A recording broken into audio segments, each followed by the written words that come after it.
No assunto que a Silvia... Não tem nada a ver com isso, isso é um efeito físico. Deixar claro. Muito bem. Nesse assunto que a Silvia já nos informou, né, sobre saúde, cura e religiosidade, inicialmente, para as nossas reflexões, nós vamos buscar na segunda carta aos Coríntios, lembrando que não eram os corintianos, mas eram as pessoas da cidade de Corinto, na sua segunda epístola, ou segunda carta de Paulo para os Coríntios, nos versículos de 12.1 ao versículo 12.4, que são os parágrafos. Paulo, nestes versículos, fala que, em determinado momento, um homem que ele soube foi arrebatado aos céus, ao terceiro céu, e ele diz, se em corpo ou fora do corpo, não sei, só Deus o sabe. E esse homem foi arrebatado, então, até esse terceiro céu, e lá ele ouviu palavras inefáveis, que não são possíveis de serem transmitidas para o ser humano. E ele repete que esse homem se estava num corpo ou fora dele, ele não saberia dizer, só Deus é que saberia. Muito bem. No quarto volume de Champlin, ou Russell Champlin, na análise do Novo Testamento, versículo a versículo, o Russell Champlin diz que, de fato, Paulo falava a respeito dele mesmo, de um processo de desdobramento espiritual, onde ele teria sido levado para uma região na dimensão espiritual e lá recebido informações e recebendo, inclusive, respostas para uma série de questionamentos quando ele praticamente estava nos seus primórdios do seu trabalho de divulgação do cristianismo. Tanto é que, se Paulo não existisse, se ele não existisse na configuração que foi, o cristianismo não teria a dimensão que tem até os dias atuais. É obra do Paulo, que vai e tira o cristianismo puro e simples de uma situação que poderia ficar com uma seita entre os nossos irmãos hebreus e vai levar para os chamados gentios e leva para grande parte do mundo conhecido. Muito bem, deles na época. Quando Chico Xavier, na mediunidade incomparável desse médium, sendo considerado o maior médium de todos os tempos na história da humanidade, claro que nós não fazemos nenhuma comparação com Jesus, porque Jesus tinha a capacidade dele própria, e além da capacidade dele própria, ele tinha uma ligação em tempo integral com a mente divina, tanto é que ele diz, eu e o Pai somos um, sem que ele perdesse a individualidade, mas tendo esta relação de contato absolutamente direta. Aonde no Evangelho segundo o Espiritismo, em uma mensagem, o Espírito diz que ele era médium de Deus nessa condição. Muito bem, mas em relação ao Chico, é interessante que quando ele psicografou o livro Paulo e Estevão, da autoria espiritual de Emmanuel, Emmanuel vai abrir mais esta informação contida nesta segunda carta aos Coríntios, desse desdobramento espiritual ocorrido com o Paulo. Vale lembrar que não acontece só com o Paulo. Todas as noites nós passamos por isso, claro que depende de alguns fatores, como alimentação, etc., e tudo mais, mas esse desdobramento acontece para que nós possamos, né, continuar a nossa existência. Aliás, porque essa que é a real, né? Aqui nós temos como espírito. Nós somos seres interexistentes. Basta um cochilo para que nós possamos nos desdobrar e entrar em contato com a dimensão espiritual da onde nós somos oriundos. Emmanuel, então, vai abrir, é um trabalho significativo, que é uma das grandes obras, entre várias outras, de Emmanuel, repetindo Paulo e Estevão, para quem chegou agora, ele inclusive é psicografado em 3 meses, até altas horas da madrugada, depois que o Chico voltava das suas atividades normais de trabalho, no porão da casa do Dr. Rômulo Joviano, que havia emprestado o porão da casa, porque na casa do Chico não dava para ele, com uma casa muito pequena, com todos os irmãos e irmãs, né? Lembrando que ele era um dos 15, né? Porque o João, seu pai, no primeiro casamento teve 9 filhos com a Maria João de Deus, primeira esposa, e depois que a Maria desencarna, ele se casa com Cidália Batista, onde eles teriam mais 6.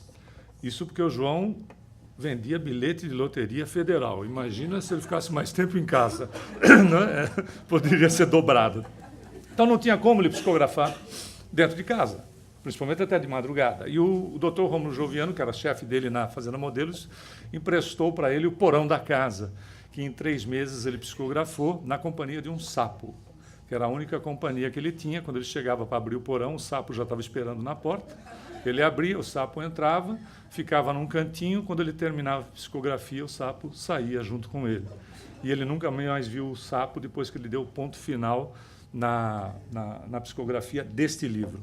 É interessante notar que ele vai contar que o Emmanuel, é só apenas uma curiosidade dos eventos ocorridos nesse livro, dada a importância da obra. O Emmanuel mandou equipes do plano espiritual preparar equipamentos aonde o Chico se inseria dentro da história, que acontecia como se fosse num teatro, ou seja, ao vivo. Ele sentia a temperatura, a vibração das pessoas, etc., sem, evidentemente, fazer qualquer interferência daquilo que estava acontecendo. Emmanuel queria isso porque, apesar da psicografia ser mecânica, passa pelo médium. Ele não queria que a interferência da imaginação do médium interferisse na psicografia, porque, mesmo sendo mecânico, vai passar pelo indivíduo, que é o médium. E é tão interessante, imagina só na hora que o Paulo caiu do camelo e viu Jesus, né? O Chico também vê a mesma imagem. Deve ter sido alguma coisa assim, né, fora do comum, porque imagina você sentir, ver, ter a temperatura e coisas do gênero. Bom, mas vamos voltar lá no ponto, né, para a gente não sonhar muito. Por enquanto, tudo isso é sonho para nós, né, grande parte. Espero que para alguns de vocês não seja. E isso é ótimo. Mas esse particular dessa carta, quando o Paulo sai do corpo, ele vai se encontrar com aquela que foi a sua noiva, que já havia desencarnado, Abigail, e com o seu cunhado, que ele não reconhecera quando foi executado a seu mando, a seu pedido. Né? Foi Estevão, o primeiro mártir do cristianismo, que foi lapidado em praça pública, que teve a morte pelo apedrejamento, que o cunhado mandou. Você veja que cunhado tem problema. O cunhado mandou, com todo respeito aos cunhados, mas mandou executá-lo, porque não reconheceu Abigail, a noiva, que estava ao lado dele naquele instante, porque era um momento de glória para ele, porque estava executando o sujeito com quem, aliás, num debate na Casa do Caminho, ele havia perdido. Né? Ele se sentia perdedor pela limitação de conhecimentos que tinha, e o Estevão, que é o Gesiel, né, o irmão de Abigail, que havia alterado o nome para Estevão, porque os cristãos tinham esta prática para a questão da renovação, ou seja, uma vez renovado, mudavam inclusive o nome, por isso que Saulo sai de Saulo para Paulo, entre outros. Mas a noiva está do lado, Abigail, e ela de repente diz: Saulo, esse é o meu irmão Gesiel. Dá para você imaginar a situação. Bom, Gesiel desencarna, e agora Estevão, e se torna um dos mentores daquele que o executou. Tem que amar muito, não é verdade? Você seria capaz? E aí, a noiva, diante daquela situação, ele abandona, ele deixa o relacionamento, ele abandona, e, evidentemente, ela também vai desencarnar, e quando ele volta a procurá-la, como grande amor da vida dela, estava desencarnada. Ela estava em desencarne, estava próximo do desencarne.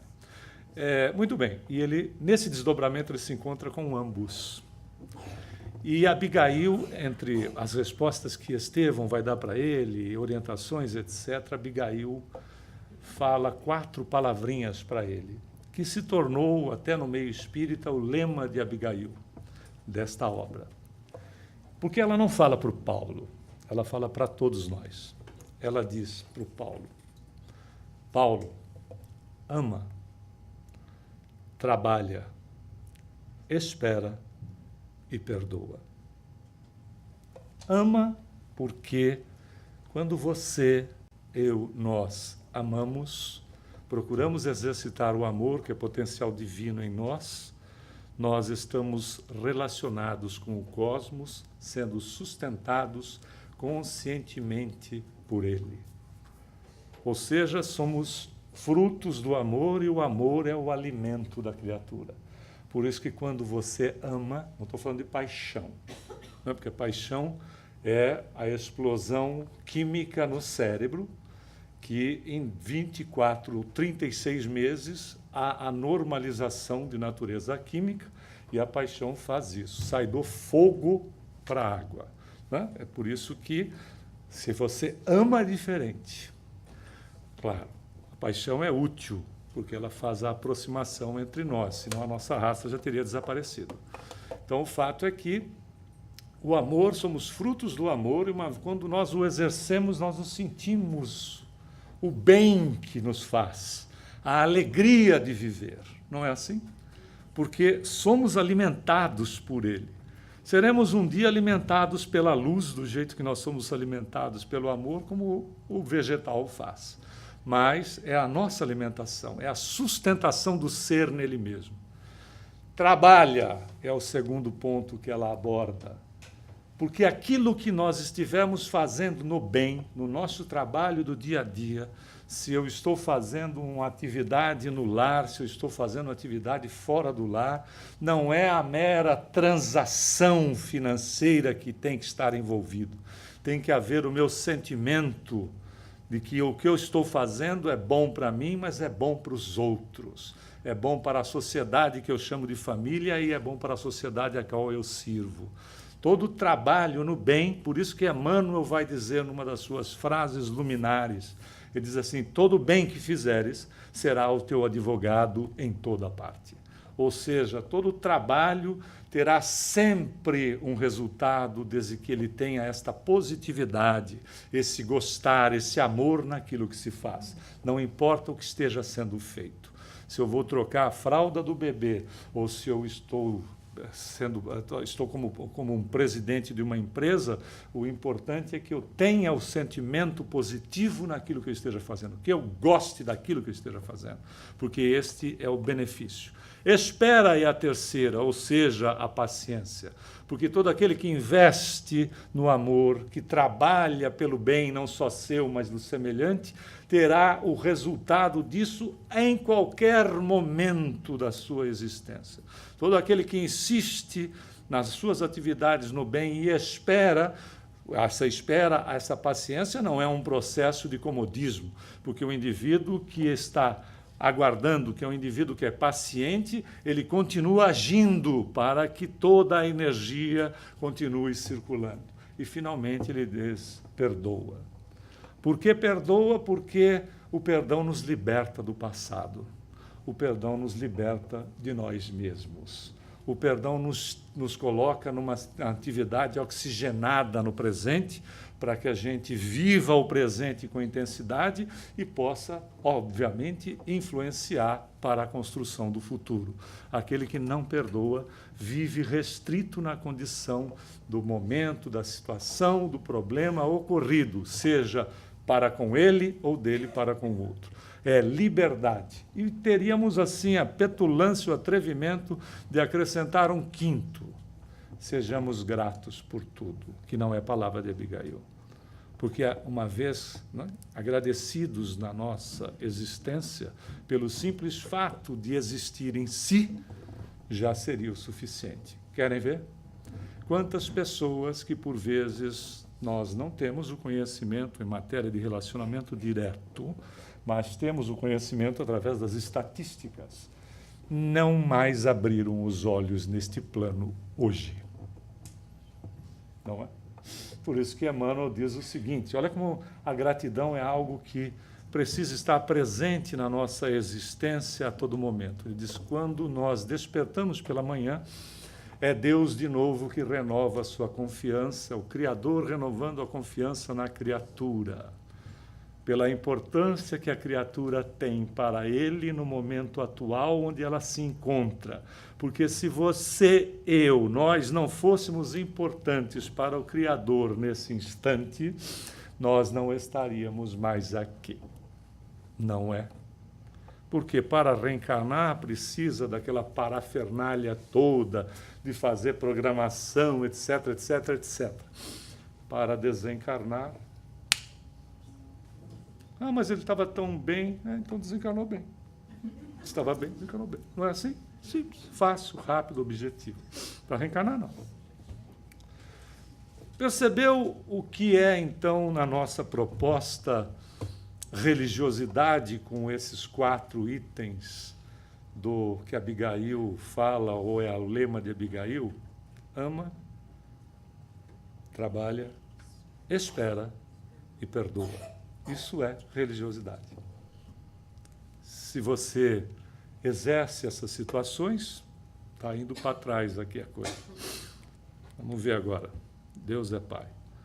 Aí se você exerce essas atividades, esse é um aspecto que está completamente isento de religião, não é verdade?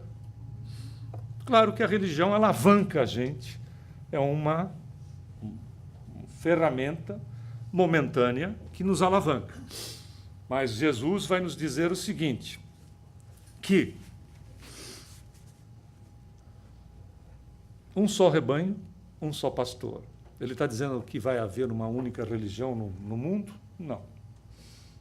Ele está dizendo que, em determinado momento, a religião que ele trouxe, que é religare, não é religião de partido, porque a palavra vem do latim religare, religação.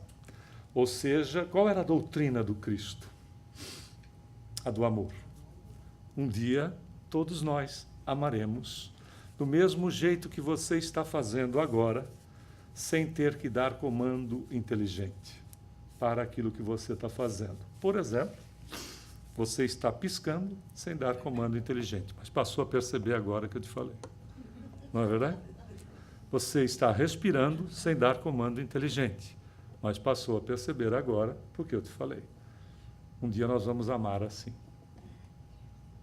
Não é fantástico? Por isso que a gente não consegue ainda entender o amor de um espírito como Jesus, né? Que depois de fazerem tudo o que fizeram, pendurado no madeiro, ele ainda olha para as pessoas e faz uma intercessão a Deus. Eles não sabem o que fazem. Não é fato? Quando uma pessoa pisa no seu pé, te fecha na I-95, passa na tua frente.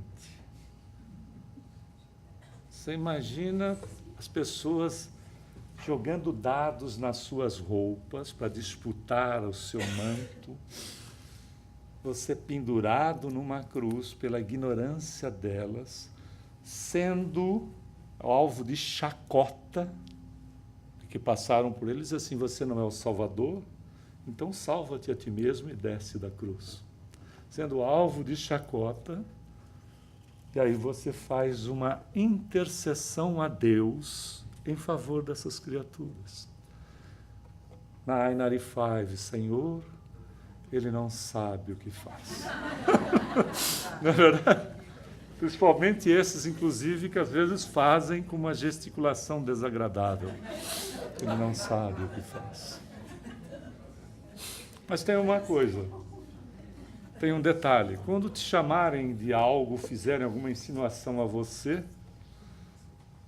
a melhor postura da criatura, e que é uma criatura inteligente e que todos nós o somos, e porque somos brilhantes, essa é uma realidade, é procurar entender o seguinte. Se me chamarem, por exemplo, professor Karnal, acho que todos devem conhecer o do professor Leandro Karnal, ele é uma sumidade realmente. Ele não tem um fio de cabelo, acho que não tem nem sobrancelha, coitado. Não sobrou nada ali. Né? Aí um aluno irritado com ele saiu batendo a porta da sala porque recebeu uma nota baixa, porque não estudou, e disse, seu careca! Ele disse, por que eu me ofenderia? Porque ele me chamou de careca e careca eu sou. Então, se ele está me chamando de careca, é uma verdade, eu não tenho que reclamar. Não é verdade? Esse é o ponto. Se ele fizer uma outra insinuação a meu respeito. Se for uma verdade, é uma constatação. Se não for, não mudou a minha vida. E às vezes a gente faz a vida mudar por isso. Eu não vou levar esse desaforo para casa. Vai sim. Vai. Vai levar para casa e pode ser que leve para o túmulo. Mas que não morre no túmulo, antes morresse. Continua com a criatura no plano espiritual, porque a ínsita está no espírito, a ínsita não está gravada no espírito, e pode se reencarnar com ela. E vai se saber quantas reencarnações, dependendo do desaforo, que a gente não reencarne com ele, por não ter engolido. Não é verdade? Veja. Então, percebe que não é a questão, então, da religião, e sim adotar os aspectos da religiosidade. Porque quem ama procura trabalhar, procura ter paciência e procura perdoar, está inserido nesta condição de que Jesus vai nos ensinar de que é um só rebanho, só um pastor. Até porque ele não deu origem a religião nenhuma, ele ensinou a viver o amor incondicional. Aí você diz, mas Jesus era judeu. Claro, ele nasceu judeu, fez os preceitos que eram de acordo, mas não estimulou a religião A, B ou C, e sim a sua doutrina de amor. E quando ele vai falar com o Pedro, que ele chama o Pedro de Petran, que é pedra, que é rocha, referindo-se à fortaleza da fé de Pedro, não estava elegendo o discípulo como chefe máximo de nenhuma religião. Isso foram criações nossas. E ele viu em Pedro aquilo que ele vê em você, em mim, em nós. Uma criatura que seria um exemplo de fé, mas que vacilaria se é que a história foi verdadeira dentro desses aspectos, porque, lamentavelmente, a teologia tentou fazer a história, e não a história que a teologia tem que ser encaixada dentro, e não o contrário. Mas, na realidade, é exatamente esse ponto que Jesus via. Ele não estava vendo aqui, ele via no futuro. Não é? Ele vê a criatura, quando Jesus, um espírito crístico, não é? Que no caso nosso é Jesus, nos vê, ele não vê a gente na condição que nós nos encontramos hoje. Ele nos vê na integralidade, da onde saímos e aonde vamos chegar, na condição da nossa evolução como um todo. É como um espírito evoluído vê, é como Deus nos vê. Né? Exatamente na condição da evolução como um todo. Do momento que nós saímos como princípio inteligente ou espiritual ou mônada celeste até a condição de espírito evoluído, seja crístico, seja depois de crístico, que a gente não sabe o que existe, e daí por diante. Ou seja, ela é de maneira integral. Por isso que ele olha para Pedro e sabe que Pedro, ser como um ser humano, como nós, ele seria falível também, não é verdade? Porque ele vai dizer para Pedro, está lá no Boa Nova de Humberto de Campos, espírito pela psicografia de Chico, o homem é mais frágil do que mal.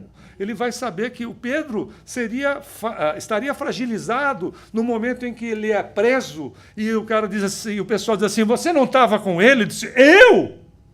Nunca vi mais gordo. A gente sairia com essa. Por quê? Porque o Pedro tinha medo, como nós às vezes poderíamos ter medo. Porque quem entrava para a fortaleza romana não saía, via de regra, não saía com vida. E se saísse, o espancamento era tamanho que talvez tivesse comprometido para a vida toda. Então ele teve medo. E se aconteceu 3 vezes, 10, uma, pouco importa. Na realidade, era a fragilidade do ser diante do desconhecido ou do conhecido, do óbvio. Mas, no entanto, ele não olhava o Pedro nesse momento que o Pedro diz assim, mas eu nunca vi, eu nunca tive com ele. Ele não olhou o Pedro, ele olhou o Pedro como um todo. Ele olhou um Pedro que foi, depois dessa situação, foi um das maiores representantes, inclusive junto com Paulo, no trabalho da disseminação do Evangelho. E quando Pedro vai ser executado em Roma, que ele é mandado para a crucificação, ele diz assim, vocês querem me crucificar? Está tudo bem. Não tem problema, posso ser crucificado. Só que tem um detalhe, eu aceito a crucificação desde que vocês me crucifiquem de cabeça para baixo, porque eu não tenho a elevação do meu mestre para ser crucificado como ele foi. Tem que ter, como a gente diz no português vulgar, né? Muita bala na agulha para dizer, tudo bem, você vai me pendurar na cruz, pode me pendurar, mas de cabeça para baixo, sem problema. Tem que ter muita segurança em si mesmo. Tem que saber o que está fazendo aqui. Isso é fé. Fé é certeza da criatura nela mesma, Da onde eu vim, o que eu estou fazendo aqui, quais são os meus objetivos, para onde eu estou indo. Se a gente não tem isso, não tem fé. Não é assim? Porque se a gente também não tem fé em nós mesmos, não tem fé em ninguém. É um discurso apenas. A fé é o indivíduo que tem a certeza. Porque fé é saber. É saber que é possível. Fé é acreditar em si mesmo, para poder depois estender essa condição para o Espírito, Deus, seja quem for. Então é saber o que eu estou fazendo aqui. A minha importância no momento atual. Repetindo, se não fôssemos, já teríamos desencarnado. Ou nem reencarnado teríamos. Porque Deus é extremamente econômico. Nós estamos no lugar adequado. Não existe dispêndio de energia para a divindade.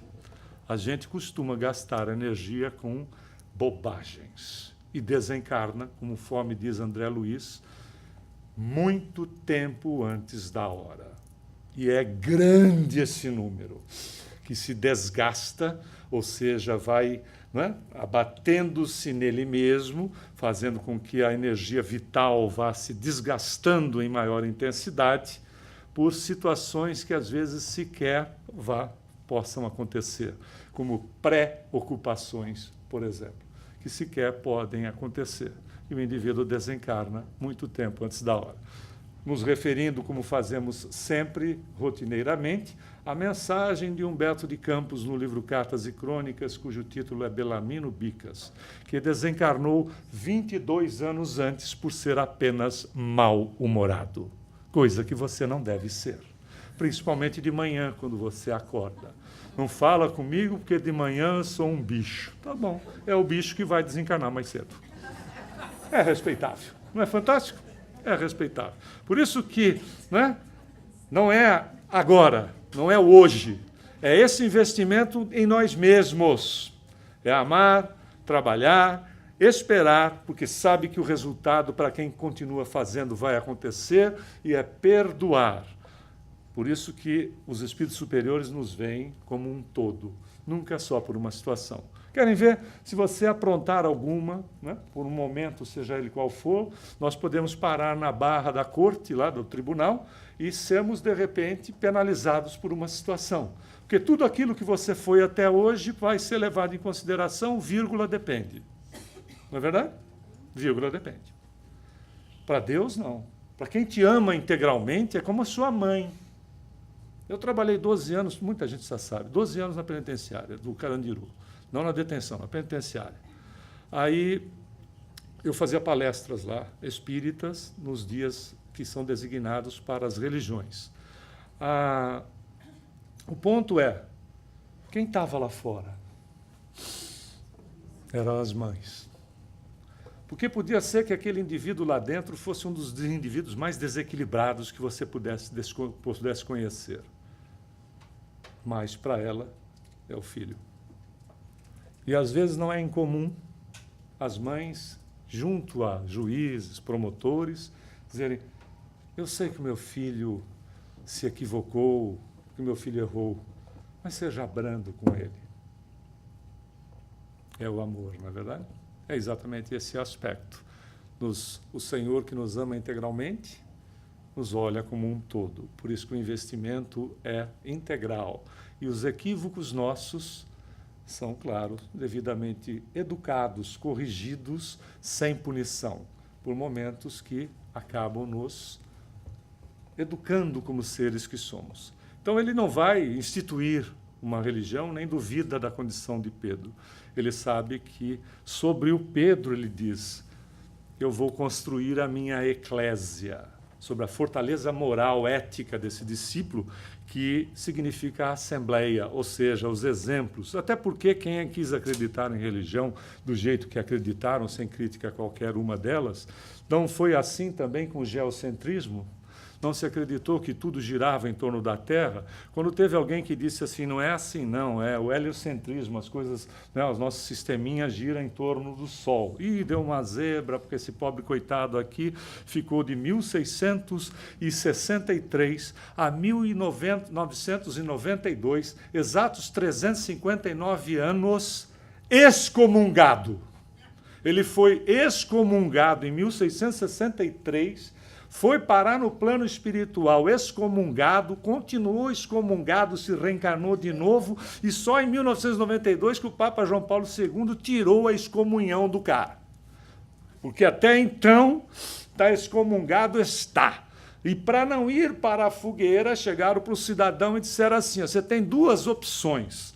A primeira é o seguinte, tem um churrasco no domingo e você vai ser o churrasco. Ou você muda o discurso e a gente, como nós somos uma galera bem legal, e tudo em nome de Jesus. Não é como se Jesus precisasse de advogado, de gente para ficar cuidando da vida dele, ou divinizá-lo mais do que ele já era divino. Um cidadão que disse, o Filho do Homem, se referindo a ele mesmo, não tem uma pedra onde recostar a cabeça. Imagina se ele precisava de alguém para defender os interesses dele. Que interesses eram, senão a própria criatura em si? Mas chegaram para ele, bom, se você tem outra opção, você muda o discurso e a gente deixa você em prisão perpétua na sua casa, no conforto do teu lar. No Brasil virou moda, mas o fato é que em 1663 já acontecia isso também, não é verdade? Aí colocaram o cidadão, então ele topou entre ser servido no domingo e ficar em casa até o seu desencarne era melhor, mas só em 1992 é que tiraram ele da excomunhão. Mas não se acreditou que tudo girava em torno do planeta, como já não se acreditou que a Terra era plana e que você podia cair assim na beirada, e coisas do gênero, é respeitável. Então dizer que o Pedro tinha que ser um cidadão que não tinha com o que praticamente se sustentar, que vivia sendo assistido pelas senhoras e pelos cristãos, claro, para poder levar a mensagem, sentar num trono de ouro, com todo respeito. Mas essa não é uma realidade, isso são interferências nossas dentro da situação, que não tem absolutamente nada a ver com a proposta. Mas o que é mais importante nisso tudo, em relação às questões da religiosidade, ou seja, aquilo que de fato o indivíduo pode fazer por si mesmo, não é uma coisa mais de domínio de A, de B, de C, mas já entrou para a condição da medicina, que está reconhecendo a importância da religiosidade como grande auxiliar de cura e prevenção de muitas enfermidades. Que às vezes você vai ao facultativo e ele não querendo fazer um viés místico, como se pudesse ser místico a prece, ele não recomenda a prece, ele recomenda a meditação. Você precisa meditar. Mas é tão interessante notar que, quando você faz uma análise, e isso já foi feito, isso é científico, e já não é uma novidade, a prece e a meditação fazem exatamente a mesma coisa em matéria de oxigenação no cérebro, o mesmo efeito. Se você medita, se você faz prece. Ou seja, você se liga ao Criador. Até porque é prova científica também, a única experiência verdadeira que existe na criatura é a espiritual, cuja condição, isso já foi feito, né, com tomografia, etc., cuja condição da experiência espiritual, meditação, prece, qualquer atividade de nível espiritual, a ação é direta no neocórtex. Tudo o mais que acontece na nossa existência passa primeiro pelo hipocampo. As religiões e as doutrinas orientais que diziam que tudo isto é uma ilusão e que realidade é o espírito, estão tendo a sua comprovação. Melhor, Jesus, de há 2000 anos atrás, está sendo comprovado pela ciência. Por isso que as coisas, né, vai se saber e vai se amar na mesma intensidade. Né? Tem que se conhecer, tem que se saber e tem que se amar na mesma intensidade. Isso vai acontecendo gradativamente. Tanto é que Jesus sabia disso? Sim, sabia. E ele falou a respeito? Sim, falou. E a ciência está provando. Por exemplo, quando ele disse, quando você pensar no adultério, você já terá adulterado. Não precisa ser necessariamente uma condição de adultério conjugal. Quando eu falo em uma mentira, eu estou adulterando a minha essência, que é verdadeira. Cada vez que eu minta, por exemplo, eu adultero a minha essência, que é verdadeira. Então, o adultério pode se dar de qualquer maneira. Ele foi muito mais, quando hoje a gente faz a associação do que a A ciência sabe, com os ensinos de Jesus, olha que maravilha. Ele disse, se você pensar no adultério, você já terá cometido. Não é pura e simplesmente uma projeção na dimensão espiritual que acontece de fato. A minha fantasia, a minha lembrança, etc., interfere na dimensão espiritual paralela. Tanto é que eu emito, meus pensamentos são energia é matéria.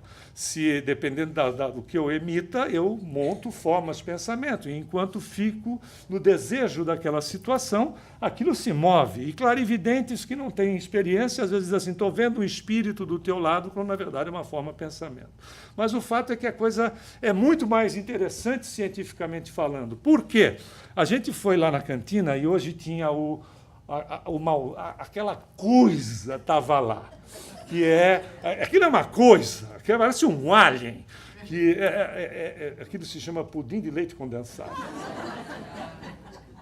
Jesus, Deus é Pai, como aquilo me tenta, é uma coisa impressionante, é tentação. Se você, nesse momento, lembrar de algo que você goste muito, se você lembrar de situação, comida, etc., mas lembre-se de um prato que você gosta muito.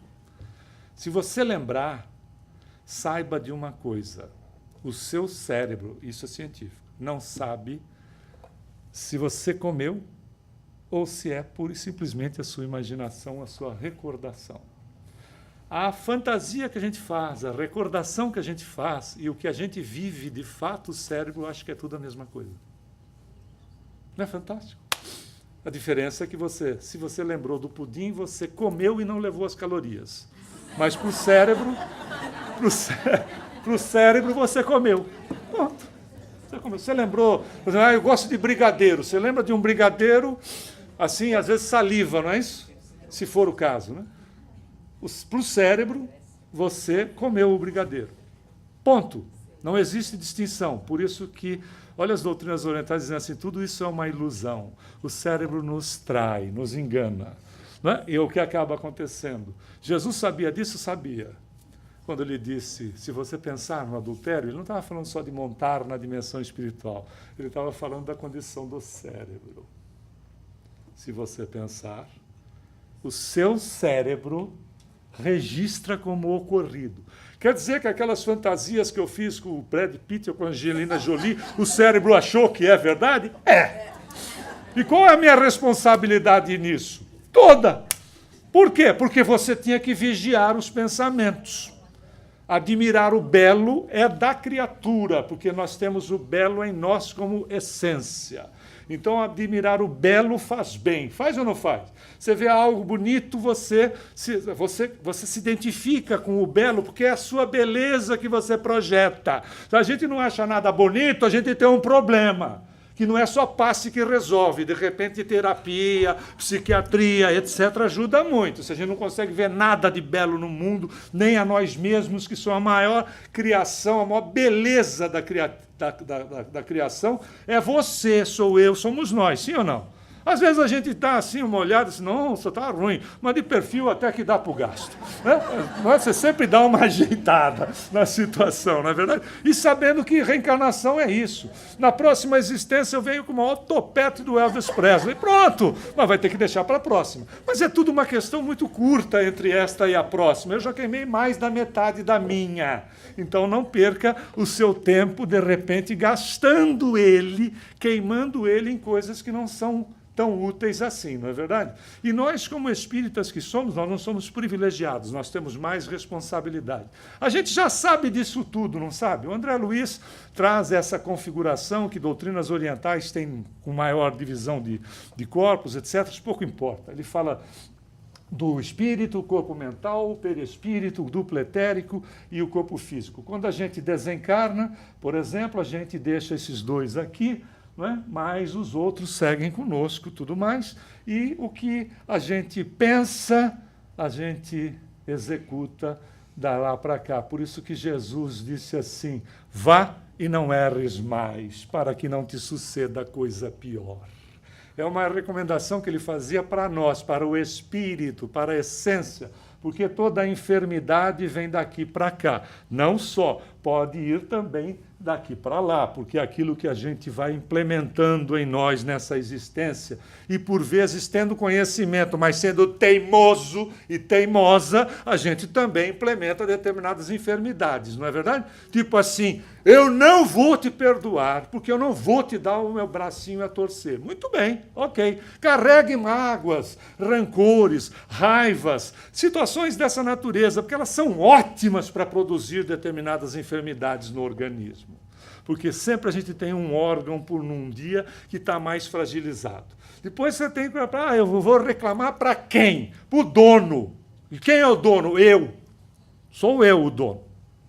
Eu sou o dono dessa situação toda, não é verdade? Eu sou o dono do meu corpo. Eu faço com ele aquilo que eu bem entendo.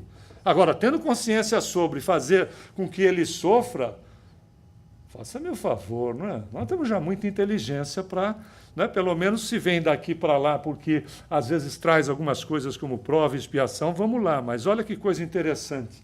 Isso não é espiritismo dizendo, é confirmação. A própria Associação Mundial de Psiquiatria reconheceu a importância de incluir espiritualidade no ensino, na pesquisa e na prática da clínica psiquiátrica. Olha que fantástico. Tanto é que você pega o manual e você vai ver lá que existe um item sobre possessão de espírito. Possessão feita por espírito, por entidade isolada da criatura. Isso está lá. É novidade? Não. É que muito pouca gente, às vezes até o profissional, por vezes, desconhece de determinados aspectos. Quando você tem uma recomendação dessa, por que ela é feita? Porque também se descobriu cientificamente o seguinte, a religiosidade, ou seja, os itens da religiosidade, que a gente citou alguns deles, exerce uma ação benéfica no paciente em matéria de depressão e doenças neoplásicas, ou seja, formação de tumor que pode ser benigno ou maligno. E uma das explicações para isso é através da ativação do chamado eixo psiconeuroimunoendócrino. Um palavrão. Que a gente pega isso aí com simplicidade, você que estuda a doutrina, e vê o seguinte, esse tal desse neuroeixo, para economizar o tamanho da palavra, estaria a participação do espírito, ou seja, nós mesmos, movimentando energias que ainda são desconhecidas pela ciência e que inocula os recursos por meio dos centros de força, que é o comando do perispírito para o corpo físico, onde fica localizado, não é, em socorro ao corpo espiritual ou em socorro do corpo de nós para conosco, na situação não só de montar enfermidades, mas também de nos fazer o quê? Saudáveis, ou, como medicina preventiva, nos manter numa condição saudável. Por isso que um médico espiritualista de valor de 0 a 100 vai lhe dizer o seguinte, 30% é a fé que você tem em você, outros 30% é a fé que você tem em Deus. Os outros 30% é a fé que você tem no facultativo, no médico. Os outros 10% é o efeito da medicação, que às vezes te dá um placebo, uma pílula de farinha, e você diz assim, nossa, eu melhorei, que foi uma loucura. Por quê? Porque, claro, depende de quem? Da própria criatura nela mesma. Porque se a gente consegue destrambelhar uma célula para que a coisa tome uma dimensão a qual a gente não quer, o contrário também é verdadeiro. Está no ser a condição da enfermidade ou a condição da cura. Quanto mais consciente, mais vigilante, consequentemente mais saudável. Quanto menos consciente, menos em vigilância. Vive-se ao sabor das emoções, mais enfermidade, porque se vive o sabor das emoções, a enfermidade uma hora surge, porque as emoções nem sempre elas são tão boas assim. Não é fato? Então, claro que vai depender de alguns aspectos o processo da cura. Por exemplo, depende também do poder das energias curadoras que atuam nos corpos espiritual e material sob comando do espírito e espíritos socorristas. Depende também das mudanças para melhor que o paciente consegue realizar nos sentimentos, pensamentos e atitudes. Então, eu trabalhando num centro que fazia cirurgias espirituais lá no Brasil, o cidadão foi lá com um problema sério, fez a cirurgia espiritual, ficou ótimo. E aí o mentor espiritual, através do médium, disse assim, tem um detalhe, hein? Se não mudar o comportamento, isso aí vai voltar e vai ficar pior. E o sujeito, né, se curou para voltar a ser a mesma e fazer as mesmas coisas que fazia. Não deu outra. 8 meses depois estava ele lá, muito pior com o quadro do que aquilo que havia. Ou seja, o que é isso? Freio. Tem certas situações que precisa de freio. Se eu uso a língua, eu adoro essa parte. Eu gosto porque eu sempre faço a relação com a mensagem A Língua de André Luiz, que diz que, apesar de ser um músculo, ela não ganha volume. Né? Porque senão, se aparece no plano espiritual, né? Aquele linguão quer dizer assim, você tocava na banda Kiss, não tocava? Não, mas parece. Né? Ou seja, né, não dê vexame para o seu mentor, segure a língua. Que ela não ganha volume, mas ela é traidora, não é verdade? E se eu preciso de um freio, o que eu posso fazer? Se eu não consigo mantê-la dentro da boca, eu posso pedir alguma situação, não preciso vir mudo. Claro que não acontece, isso não é genérico, hein, pessoal? Por favor, vou dar apenas um exemplo. Eu posso pedir para vir com uma gagueira. Porque para fazer fofoca, gago, e ouvir fofoca de gago, haja paciência. Não é verdade? E quando se empolga, eu tenho um amigo que ele é de um coração fantástico, mas quando ele se empolga, ele para de falar. Porque ele não consegue, então ele tem que parar, e aí eu digo, calma, vamos devagar, respira, vamos de novo. Aí ele engata mais um pouco. Mas é uma realidade, são situações, às vezes não quer dizer que as pessoas que tenham deficiência e que podem ser tratadas tenham relação com situações dessa natureza. Não façamos nenhuma, não é? Colocamos tudo na mesma situação. Estamos dando apenas um exemplo ilustrativo, que pode ser, o que não necessariamente seja verdadeiro. Muito cuidado com as nossas análises assim de chofre, por isso é só apenas um momento de descontração. Mas, na realidade, depende também da reabilitação íntima do indivíduo, do reequilíbrio, da renovação interior por parte da pessoa enferma, da eliminação das tendências infelizes e da prática do amor. Está vendo? Tudo isso aqui não é novidade para ninguém. Também depende de provas, expiações e experiências e resgates de débitos pelos quais o paciente tem que passar nesta vida e das concessões da misericórdia divina, dos méritos e das conquistas espirituais do enfermo. Por isso que nesta obra Missionários da Luz, através de Chico Xavier, André Luiz nos diz o seguinte, que nós, apenas o doente, ou nós mesmos, convertido voluntariamente médico de si mesmo, pode alcançar a verdadeira cura. E este cidadão aqui, que não é espírita, nem tampouco tem viés espiritualista, diz o seguinte, ele é professor de psicologia da clínica da Bowling Green State University, que é o Kenneth Parker. Ele afirma que, assim como a religiosidade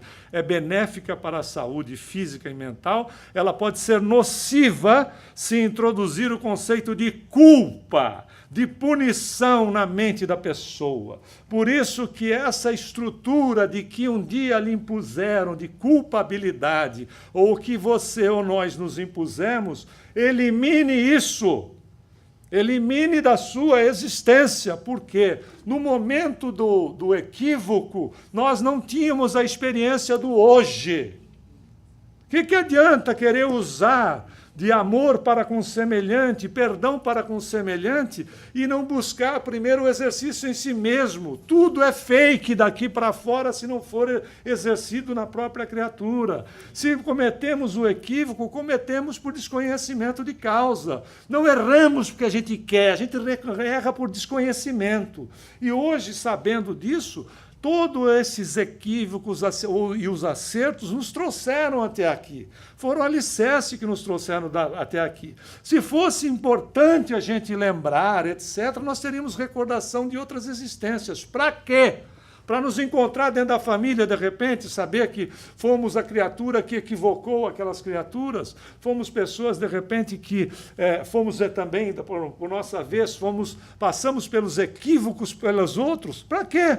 Então, se a bondade divina, a sabedoria divina já faz isso em matéria de reencarnação, e tem gente que é louco para saber se foi Cleópatra, se foi rei, rainha, etc. Ora, Por isso que às vezes caem em descrédito essas terapias, né? Porque o que se achava de Cleópatra aqui nos Estados Unidos na década de 80 era uma coisa impressionante, e de reis e rainhas.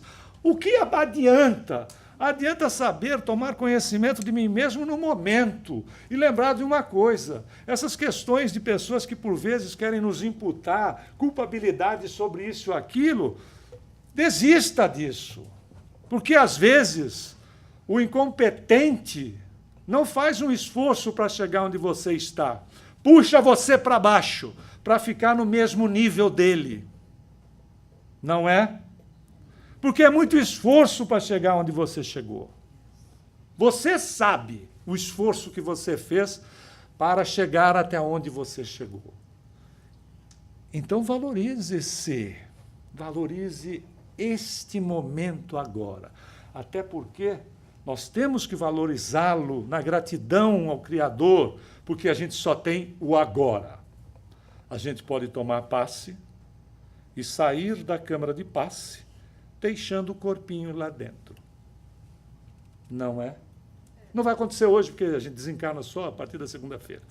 Domingo não é dia de desencarnar. Mas é uma realidade. A sutileza da vida é tamanha que é assim que funciona. A gente só tem hoje. Então, se você está com o seu par aí do lado e você o ama, você pode dizer para ele o quanto você o ama, porque você pode só dizer hoje. Não é verdade?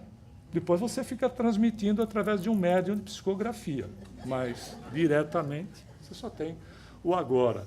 É impossível que a gente permita que as criaturas nos tirem o valor, apesar dos nossos equívocos, dos nossos desencontros, dos nossos desacertos. A gente não pode permitir que isso aconteça. Nós temos que nos valorizar. Sabe por quê? Porque isso é muito claro em matéria da própria religião. Essas religiões que colocaram culpabilidade, que são religiões sem religiosidade, sem crítica nenhuma delas, porque isso é feito pelas criaturas, na realidade tira a religiosidade do Cristo, que perdoou a própria mulher adúltera, o que é um absurdo também a aceitação de um Deus que é capaz de criar um inferno eterno para a criatura. Como é que uma mãe aceitaria um filho que, né, estivesse no inferno e ela no céu? Qual a mãe que aceitaria uma situação dessa? Essas situações que foram incluídas nesses aspectos, a gente precisa separar o joio do trigo, ou seja, a religiosidade que Jesus recomendou e viveu no exercício do amor ao próximo, da ideia de punição, de castigo, que as religiões às vezes veiculam numa tentativa de manter as consciências atreladas ao poder, ou seja, ao poder daqueles que se comportam como representantes do Deus de Moisés, que é um Deus vingativo, né? Que é um Deus que não educa, que castiga e que faz muito mal às criaturas desse Deus de Jesus, que é de misericórdia, que é de amor, que é de paz, que é de luz para a vida das pessoas. Jesus é, de fato, renovação. E na renovação nós encontramos a paz. Falando em paz, muita paz a todos.